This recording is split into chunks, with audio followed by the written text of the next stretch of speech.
नजर डालते हैं आज के विस्तारित समाचारों पर। शीतल के विधायक दीपान चक्रवर्ती ने सरकारी परियोजना के आधार पर उपासना स्थल चेक वितरण कार्यक्रम में योगदान दिया। इस दिन करीब 20 से भी ज्यादा मंदिर तथा कई और प्रतिष्ठानों में उन्होंने आर्थिक अनुदान प्रदान किया। इस दिन सुबह 9 बजे से लेकर शाम 8 बजे तक विभिन्न क्षेत्र में मंदिरों में उन्होंने आर्थिक अनुदान प्रदान किया। इस दिन दोपहर 11:30 पर सिलचर के मौजूदा बाजार क्षेत्र में स्थित काशीपुर इलाके में एक सभा में भी योगदान दिया, जहां पर मन की बात कार्यक्रम का उन्होंने सुचारू रूप से संचालन किया और दर्शक श्रोताओं तक पहुंचाया। मन की बात की कई पहलुओं को लेकर उन्होंने जहां अपने वक्तव्य में आलोकपात किया, तो इसी दौरान बराक घाटी के उन्नयन, सिलचर शहर के उन्नयन तथा ग्रामीण पिछड़े हुए क्षेत्र के लोगों के उन्नयन के कई पहलुओं पर लोगों को जागरूक किया और सहयोगिता बरकरार रखे जाने का भी उन्होंने इस दिन आश्वासन दिया।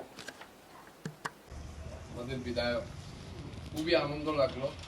আর আপনাদের সুবিধার জন্য যে ধরনের কোনো প্রবলেম আছে না, আমাদের বিধায়ক সবসময় আসেন। প্লাস আমার বডির মধ্যে যেমন আমার পার্থদা, পঙ্কজদা অনেক আছেন আরও কার্যকর্তা, সবার সঙ্গে যোগাযোগ করবা। আর আগামীতে নেক্সট নির্বাচনে যে সবাই মিলেমিশে কাজ করার লাগে সবার কাছে আমার অনুরোধ রইল, ঘরে ঘরে যেতে লাগবো, কাজ করতে লাগবো, বুঝাইতে লাগবো। যেহেতু প্রধানমন্ত্রীর দৌলতে আমাদেরকে সব কিছু দিতেন, এই জিনিস সেই জিনিস সেই জিনিস সব জিনিস আমরা পাইছি। আগামীতে যে নির্বাচন হয়েছে, নির্বাচনটা সবচেয়ে বড় কাজ করা লাগবে, এটাই আমার বিশেষ অনুরোধ রইল। এইগুলি আমি আমার যেহেতু জেলা পর্যায়ে আমাদের শিলচর ব্লক মণ্ডলকে প্রতিনিধিত্ব করছেন, এখানে উপস্থিত আমাদের সরোজ সরকার মহাশয়, আমরা সামলদা হিসেবে সবাই পরিচিত, সকলে পরিচিত। আমি সামলদাকে নমস্কার। আজকে ওনার সারমর্ম বক্তব্য তুলে ধরার জন্য অনুরোধ জানাচ্ছি।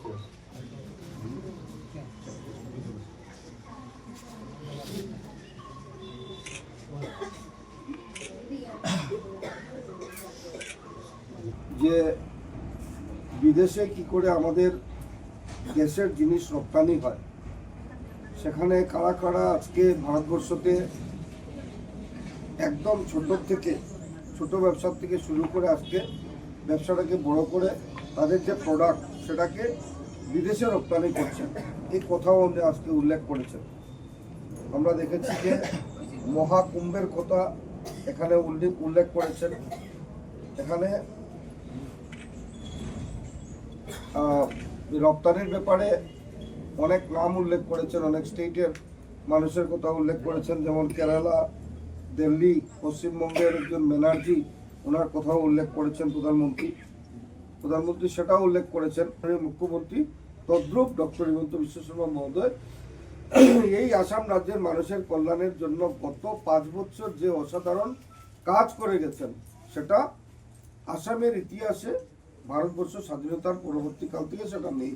আপনারা দেখেছেন মুখ্যমন্ত্রীর এই যে অরুণোদয় প্রকল্প, এই অরুণোদয় প্রকল্প অন্যান্য রাজ্যে যারা চিফ মিনিস্টাররা রয়েছেন, মুখ্যমন্ত্রীর সাথে কথা বলে ওনারা কন্ট্যাক্ট করছেন কি করে তাদের রাজ্যে সেই অরুণোদয়কে দেওয়া যায়।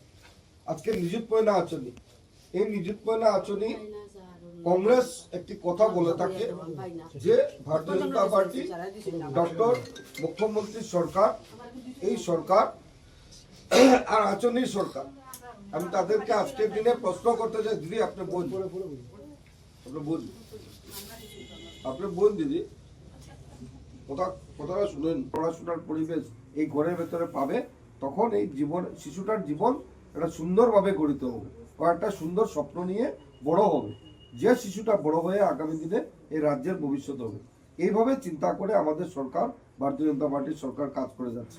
আমি জানি যে অরুণোদয় এখানে আমি যদি বলি কারা কারা পাননি, তাহলে অনেকেই হয়তো হাত উঠাবেন, কিন্তু আপনারা নিশ্চিত থাকুন কে কে পাইছেন না, একটু হাত উঠে দিন। পাইছেন না কে কে? তখন যে হাত উঠাইছেন এটাও ওরকম করে দেন।